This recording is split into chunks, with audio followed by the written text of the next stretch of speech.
Hello and welcome to Beauty and the Gi, a podcast about all things grappling and life on and off the mat from the female perspective. I'm Jen Eads. I'm a white belt full of questions and curiosity about all things jiu-jitsu. And I'm AJ Klingerman, a Brazilian Jiu-Jitsu purple belt, obsessed with Jiu-Jitsu. In this episode, we are going to talk about that one time that AJ almost quit.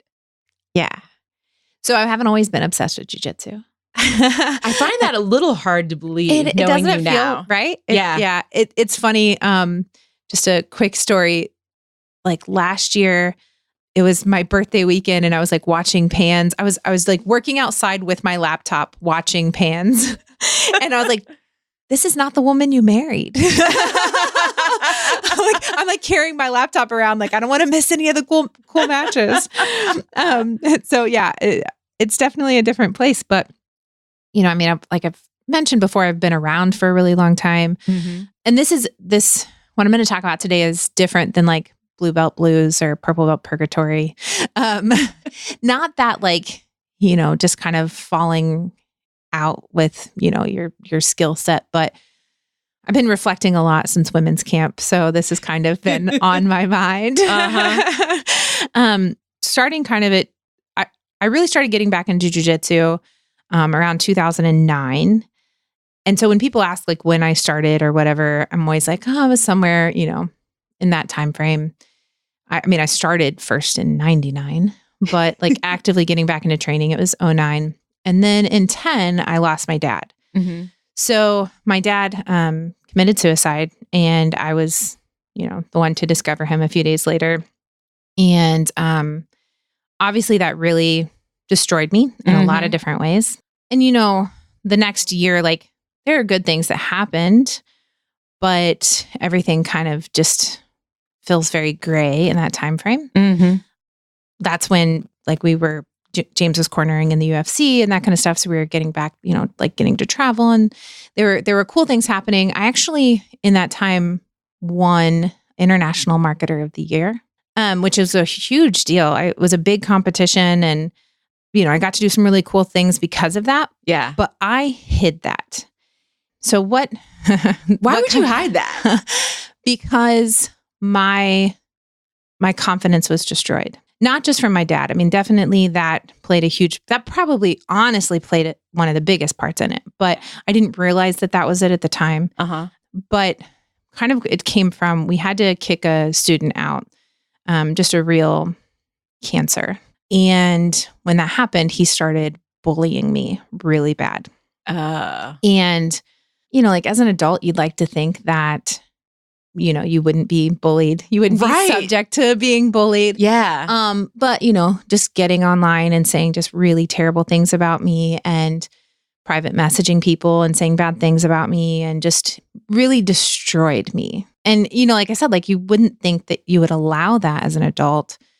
I mean, I was 30, you know, like, yeah, but it really, really affected me. And there was one of our coaches that also was kind of on that guy's bandwagon that basically told me that I didn't belong at the school, that I had no business being there, that nobody respected me. Oh my God. Yeah. So I was going to quit. I was going to leave the industry and go back and get a regular job. And luckily, really two people kind of pulled me out of it.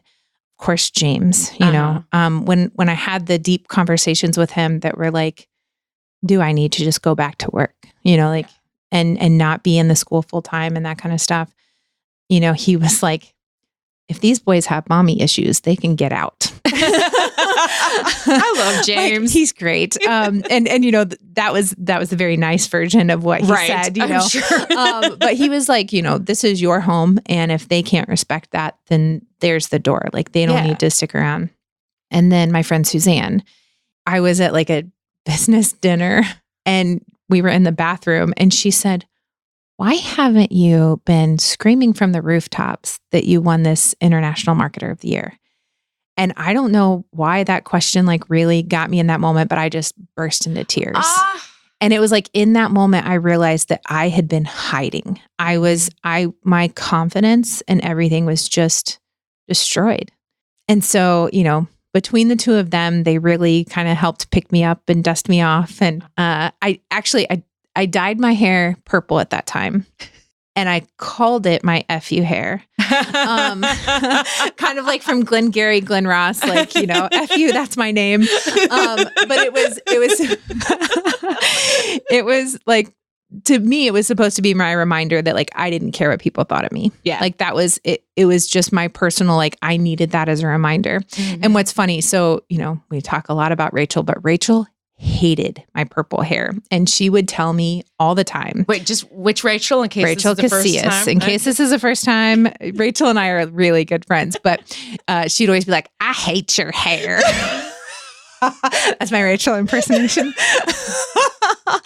And I would just be like, I know you do. And if I cared, I wouldn't have purple hair. Like that's the whole reason I have purple hair is so I can be like, I don't care that you hate it.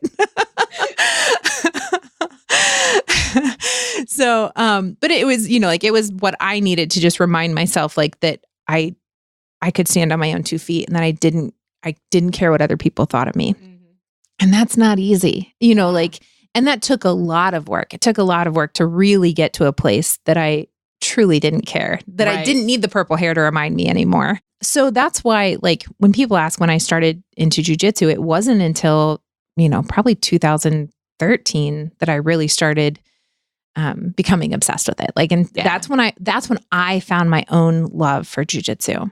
And, jujitsu does make you more confident. It makes you confident in your own skin. And so it really helped me. And I guess the reason like I've been reflecting on it so much is, now here we just had this women's camp with 160 women. Right. Who so many of them sent me private messages or came up to me afterwards and was just like, this weekend changed my life. Yeah. Like this weekend impacted me so much in ways I would have never imagined possible.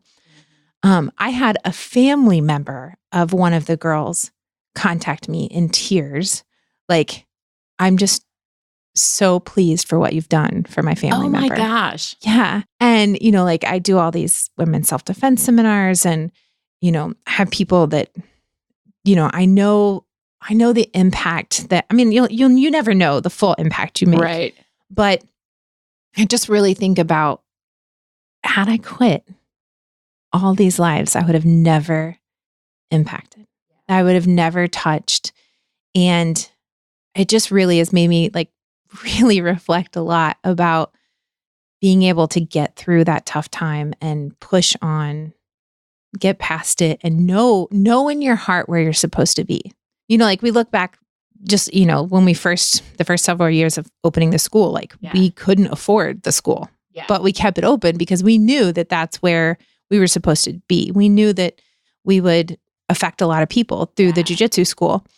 But I just think that's really compounded a lot in the past couple of years. And had I quit, that would have never been possible.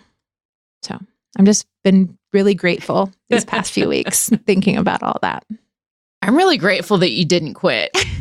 Or like we wouldn't be sitting here. We wouldn't be having this conversation and hopefully impacting other people, just even with this podcast. Yeah. Because it's funny how like, you put stuff out there and you don't know, is anybody even going to listen or, is it going to help in any way? Right. And then like you get an Instagram message or somebody says, hey, like that, you guys talked about something that totally resonated with me. Yeah. And it's like, oh, and it doesn't have to be this huge, like you don't have to be Oprah to have an impact. Yeah. Yeah. I love that. I do too. I think it's really important. And then I also, like it's kind of one of those things where you don't know what other people are going through. Right. Like, so keeping in mind, like you don't know what struggles people have. And, if you notice something seems off, like reaching out to them and being like, hey, what's going on? Is there something that I can help you with? Because had people not reached out to me in that time, I may not have stayed. I may not have, been able to get through it. So, and like there are definitely some people that are still in my life very strongly that remember going through all of that and remember what all that guy did. And, it's just, it's good to have them there to have my back. And Oh yeah. You got to have your people. Absolutely. You've got good people. I do. I have the best people. I really do. I have such amazing people. Not a day goes by that I don't think about how thankful I am about all the amazing people in my life. So I'm just thankful to, get to kind of spread that love. So to wrap this episode up then, what is that on and off the mat that you want to share for this one? I think I kind of want to like combine it. Okay. For like to have like an accountability partner, somebody that will notice if you've missed a few classes or will notice that you're not really yourself, you're in a slump, whatever. Somebody that, if you're not answering the phone, will show up at your door and be like, get dressed. We got to get out of here. Whatever that looks like. But just having somebody that you help be responsible for and that they help be responsible for you kind of thing. I think that's great. Well, I know one of the things that's even been helpful to me or when I've thought maybe like, I don't really want to go to class or I don't have time to go to class, which is probably it's more of I don't have time than I don't want to go. But like Risser or somebody posted, hey, who's going to be at class?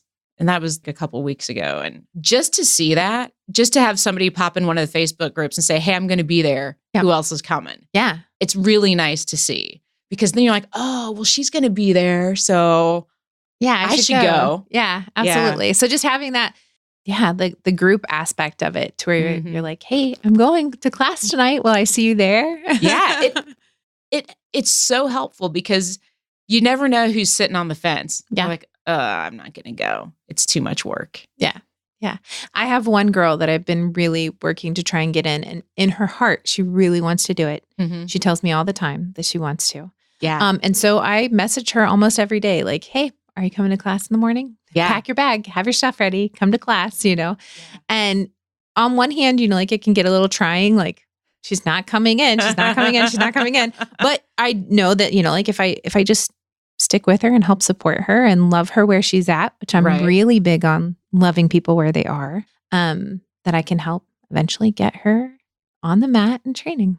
I don't know that I ever would have shown up had I not seen you and Jen like every month. Yeah. Yeah. That constant reminder, there was a post I saw on Facebook recently that was like, have you ever gotten anyone to try jujitsu? And almost all of the answers were, nope, I keep trying to get people in. I keep talking about it, but everybody thinks I'm crazy. But keep trying. Like there are a lot of people, I know how much jujitsu can change someone's life. Yeah. Like, so not continuing to try seems mean. It does. It's kind of selfish. Like not letting them in on the secret. Right. Yeah. You just have to continue getting out there and being like, come on, like, let me help you see the way of jujitsu. I'm glad you guys didn't give up on me. Right? Because I can feel it. I just feel it. Yeah. It feels good for your soul. I think so. Well, and I think it has reminded me that there's this fight that I think got lost. Mm-hmm. And now it's like learning, being okay with the fight, but managing the anger piece of it. Right. Yeah. It's like, because I think for a while it was just the anger and the rage. So you get rid of that, but then you kind of lose that edge. Right. Because you're being nice and gentle and accommodating. Yeah. You don't want to be aggressive or. Right. Yeah. And you lose that. I was like, oh, it's nice to be able to go do that and find that again, because it just, when you lose that in one piece of your life, you lose it in all of it. Right. So back to, what we talked about in a previous, like with Emily Kwok, like tap into your inner warrior. Right. Take some heads. Exactly. So let's wrap this episode up and go take some heads. All right, let's do it. And we will see you on the mat. We didn't do a call to action. Oh, let's do that. Let's do that. We're still rolling. You know somebody that you want to invite to jujitsu. Why don't you start by sharing this episode with them? If you're listening in Spotify or Apple Podcast or wherever it is you listen to your podcast, there's a little share button. You can just text them the link. And maybe this will be what helps you get them on the mat. Connect with us on Instagram. You will find us there at Beauty and the Gi Podcast. And you can follow all of my individual shenanigans at Brassy Broad Jen. And I'm AJ Klingerman. And we're also on Twitter at Beauty and the Gi. Thanks for listening, and we will see you on the mat.